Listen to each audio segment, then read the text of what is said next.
Price the Lord. இந்த காலவெளியில் தேவ சமூகத்தில் வந்திருக்கிற உங்களை கர்த்தர் பார்க்கிறார். உங்களுடைய வாழ்க்கையில் இன்பமான சூழ்நிலை, கஷ்டமான சூழ்நிலை, இணைந்து பிணைந்து வரலாம்.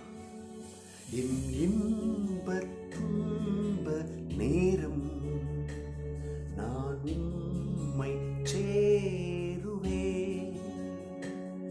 என் இன்ப துன்ப நேரம் நான் உம்மை சேருவேன். நான் நம்பிடுவேன், பாரில் உம்மை சார்ந்திடுவேன். என் இன்ப துன்ப நேரம் நான் உம்மை சேருவேன்.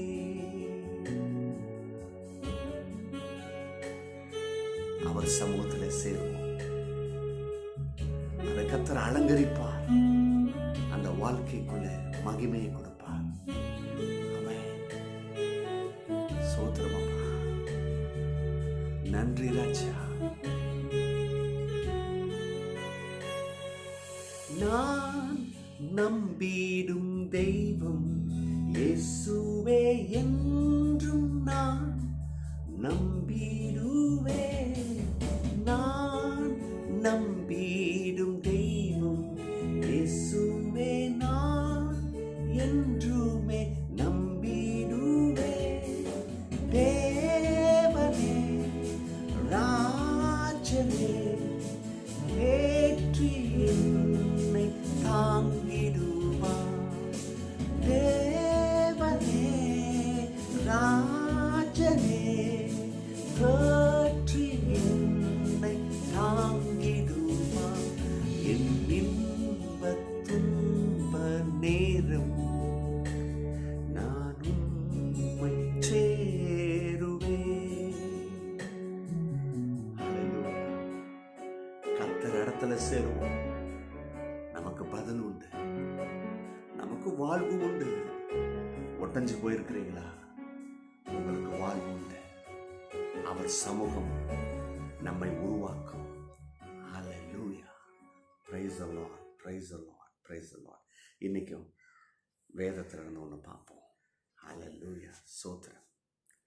அவர் என் கால்களை மான்கள் கால்களைப் போலாக்கி உயரமான ஸ்தலங்களிலே என்னை நடக்க பண்ணுவார். ஆமென். ஆமென். ஆபகுக் 3:19. இந்த வசனம் வாசித்தோன்னா சங்கீதம் நினைப்பீங்க.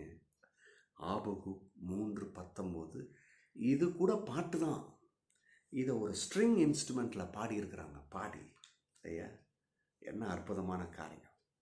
இந்த பாடலை பாடின தேவ மனுஷன் அவர் சொல்கிறாரு, கால்களை மான்கள் கால்களை போலாக்கி.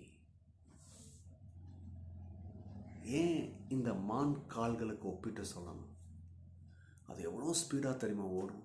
தவ்வி குதிச்சு ஓடும். அநேக மிருகங்கள் வேட்டையாடும். இந்த வேட்டை ஆடும் பொழுது இந்த வேட்டைக்கு தன்னை இரையாக கொடுக்காதபடி தப்பித்து கொள்வதற்கு அவ்வளோ தூரத்துக்கு அது முயற்சி எடுத்து தப்பித்தே விடும். சில நேரங்களில் தான் மாட்டி விடுறது, ஆனால் தப்பித்து விடுறது. அது அங்கும் இங்கும் தவ்வி குதித்து உயரமான இடங்களிலே ஏறி எளிதாக போய் நின்று விடும். இதை தான் இந்த ஆபகுக்கு இந்த பகுதியில் இந்த தேவ மனுஷன் இதை எடுத்து நமக்கு எப்படி அதை கொடுக்குறாருன்னு சொன்னால், ஐயா, இன்னைக்கு ஒருவேளை உங்களுடைய பலவீனங்கள், சோர்வுகள், நம்ம இப்போ பாடணும் பார்த்தீங்களா, நம்முடைய நெருக்கமான சூழ்நிலை, போராட்டம் இது இருக்குது. ஆனால் இந்த சூழ்நிலையில் என்ன பண்ணுறாரு? நம்மளை பலப்படுத்துகிறாரு. எப்படி பலப்படுத்துகிறாரு? ஒரு மனுஷனுடைய வாழ்க்கையில் இந்த போராட்டம், நஷ்டம், கஷ்டம் வரும் பொழுது அவனுடைய கால் அப்படியே தள்ளாடும். அந்த இருதயத்தில் அந்த பயம் வந்துன்னா கால்கள் தள்ளாடும். இனி என்ன செய்கிறது? எதை செய்ய போகிறோம்? எதில் கையை வைக்கலாம்? எந்த பக்கம் போகலாம். அப்போ அந்த கால் தள்ளாடும் பாருங்க இல்லையா?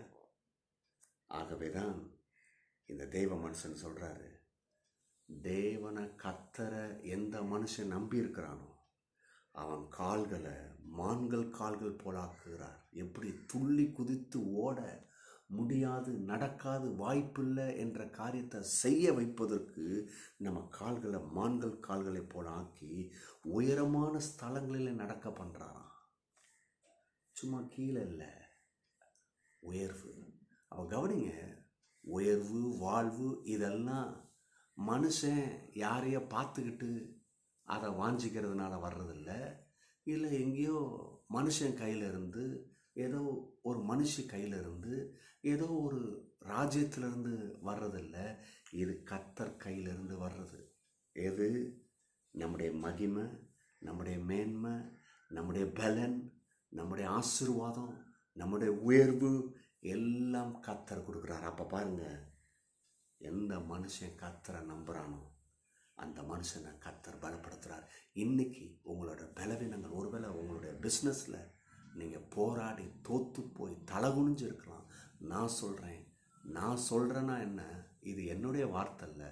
நான் சொல்கிறேன்னா என்ன அர்த்தம்னா, இது கர்த்தருடைய வேத வார்த்தை, இது மனுஷ வார்த்தை இல்லை, இது தவறாது, இது வேலை செய்யுன்றத நான் உணர்ந்து ருசி பார்த்து சொல்கிறேன். ஆகவே நான் சொல்கிறேன், கர்த்தர் உங்களை கைவிட மாட்டார். உங்களுடைய கால்களை பலப்படுத்துவார்.